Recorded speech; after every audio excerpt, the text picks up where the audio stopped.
Thank you very much. Thank you very much for the invitation to your introduction of the new test chambers. And I also have to say thank you to Cemafroid that you gave us a chance to take advantage in a very early stage of your new test facility. Thank you very much. So, shortly an overview of what I would like to present to you. I know I will speed up as much as possible because of the shortage of the time. I will give you a short presentation of our company and then present you our thinking and results of the analysis of vaccine storage in the third world, which is quite different from European or industrial thinking. And at the end I will give you a short overview about the testing at Cemafroid and requirements from WHO.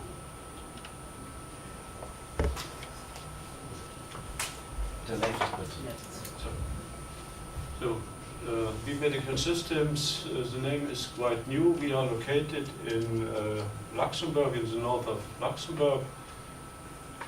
And until 2001 we were part of Electrolux. And between 2001 and 2015 we were part of the Dometic Group, and that was the main time for our cooperation with WHO and so on for cold chain products in the third world. From March, beginning of March last year, Dometic sold our company to a Malaysian investment company called Navis Capital. And since 1st of September last year, we changed the name from Dometic to B Medical Systems. We are busy, or our business covers mainly three areas: medical, automotive. Automotive means for us small cooling units for cars and trucks. And food and beverage. Food and beverage is mainly concerned with transport, active and passive transport boxes for food and beverages. Our main business area is medical. Also here we have different divisions. One is medical refrigeration, meaning refrigerators and freezers for the storage of blood and plasma, but also for general pharmaceutical or laboratory use. Temperatures, blood storage, as you may know, at 4 degrees, plasma minus 35, minus 41. But for laboratory use or tissue storage, we have also units going down to minus 86 degrees. Then a very important business area is cold chain, and that's the reason why I'm here today. We are developing, producing active and passive transport boxes and refrigerators for the storage of vaccine and for the freezing of water packs. Certification, as usual, 9001, 40001, and which is quite rare, 13485, a certification which we need for the production of our blood and plasma freezers. In Europe they are seen as medical devices and requires a specific certification. ISO TS 6949 for the automotive industry.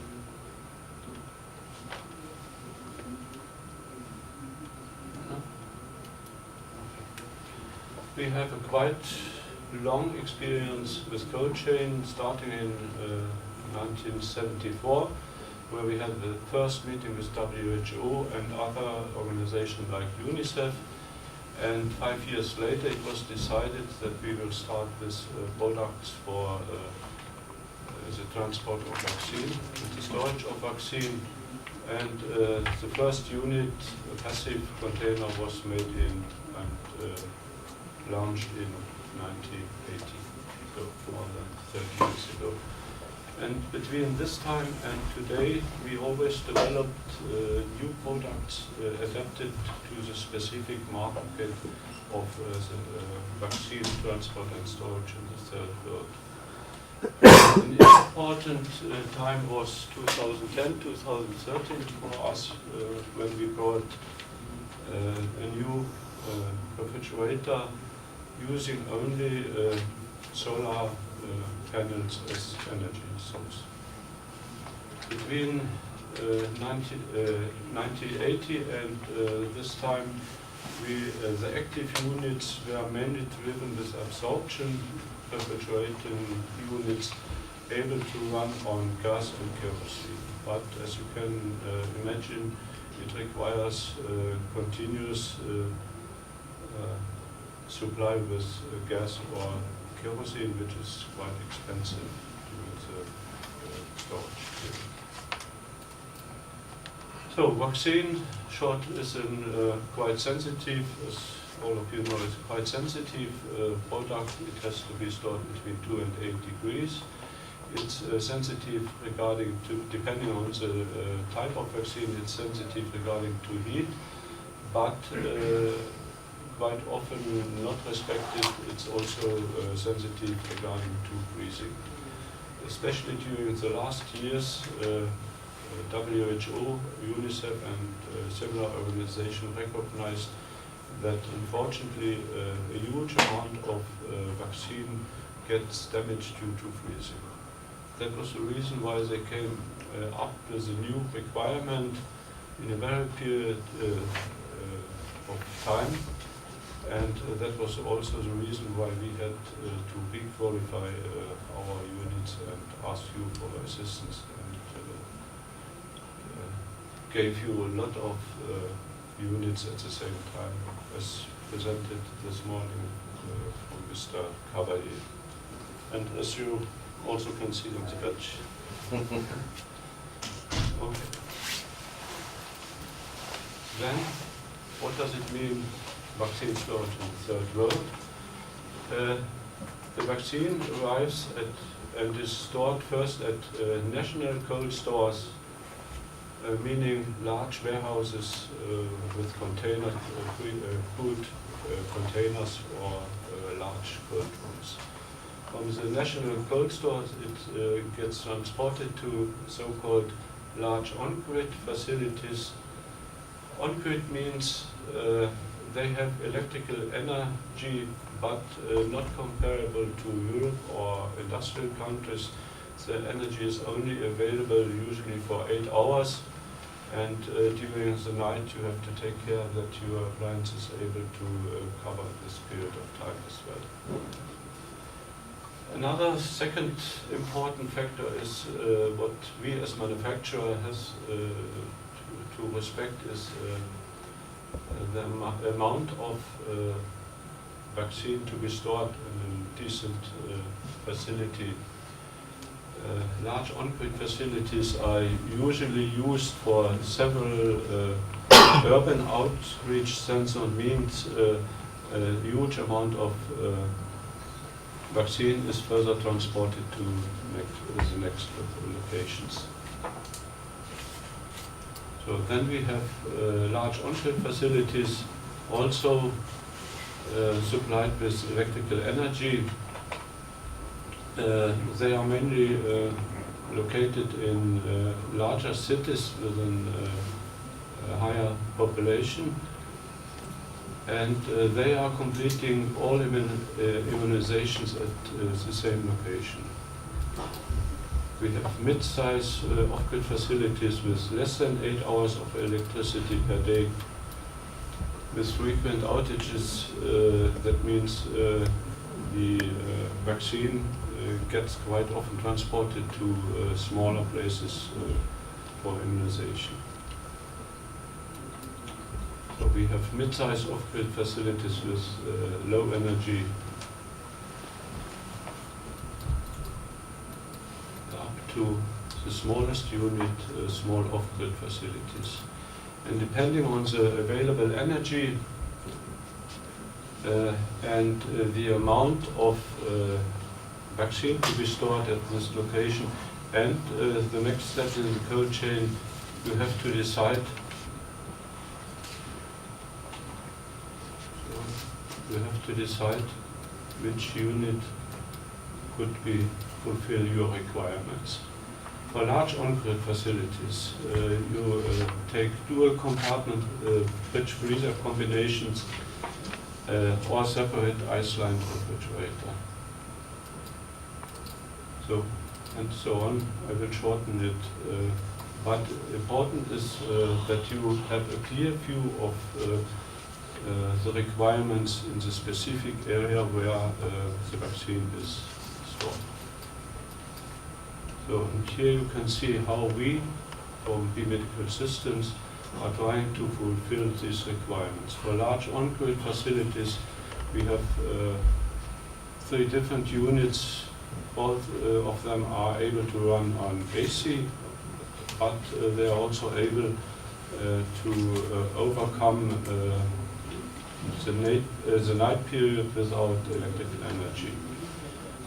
This type of units is available as refrigerator only, as a combined unit, meaning refrigerator and freezer, water-pack freezer in one unit, or as a complete freezer.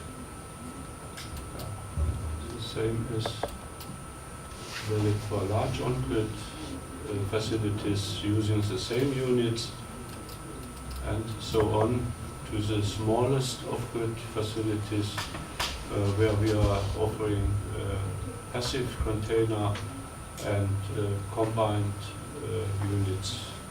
But as you can see, for smaller facilities without electrical energies, they are always combined with solar panel systems. Until 2010, 2013, it was not possible to get compressors able to run on solar panels only, and that was the time, and the time before, where WHO, UNICEF, and the National Health Organization had to use absorption units running on gas and kerosene. So just a short overview how vaccine is transported from the factory to the national health stores by plane, and then from the national health stores it will be transported by cars, but even it is possible that they are using manpower or horses or whatever it is. That might give you also an impression how sterile and rugged units has to be. Here you can see a short overview of the products used for the transport. And then we have the chapter WHO PQS requirements. At a very early stage, WHO came up with specific requirements for the qualification of vaccine storage and transport units, and it is called PQS requirements. PQS means performance, quality and safety. It is divided into different areas. The first one, cold rooms, freezer rooms, relates more to larger units used in national cold stores, whereas number 3, the refrigerator and freezers, covers specific requirements for smaller units. And most of our tests, or until today, all of our tests were done here at Cemafroid under the requirements of Chapter 3. Independent of refrigerators and freezers, there are also requirements for cold boxes, for cooling packs, meaning water packs, and more and more important is the temperature monitoring and cold chain accessories. So performance means testing of cool down, stable running, freezing performance, and so on. Quality certification, but also corrosion resistance test or drop test and others. And safety, last but not least, the normal standards used also in Europe for refrigerators and freezers. Yeah, at the end of the testing, we have to provide the test report from Cemafroid to WHO, and if WHO accepts it, they will publish the results on the web page for each single unit. So, thank you for your attention. If you have questions, please. Thank you, Mr. Müller, for this I have very really to shorten it. clear overview of the PQS program. Je vais peut-être continuer en français. Okay. Donc effectivement, le Cemafroid est un organisme reconnu, accrédité par l'OMS. Si on fait le comparatif avec Certicold Pharma, en fait l'OMS, il y a déjà très longtemps, avait ces problématiques de chaîne du froid pour les vaccins. La différence, c'est qu'effectivement, l'OMS achète les vaccins pour ensuite faire des campagnes de vaccination en Afrique, et puis que les assurances commençaient à demander beaucoup d'argent sur la qualité des vaccins, etc. Donc très vite, ils ont mis en place finalement leur Certicold Pharma interne, spécifique pour les pays en voie de développement où la température est élevée, où il n'y a pas forcément de courant. On a vu qu'il y avait des alimentations solaires ou des isolations qui sont très robustes pour tenir dans le temps, en cas de coupure d'électricité par exemple. Et donc on a mis en place un programme de certification tout à fait similaire avec des programmes d'essais.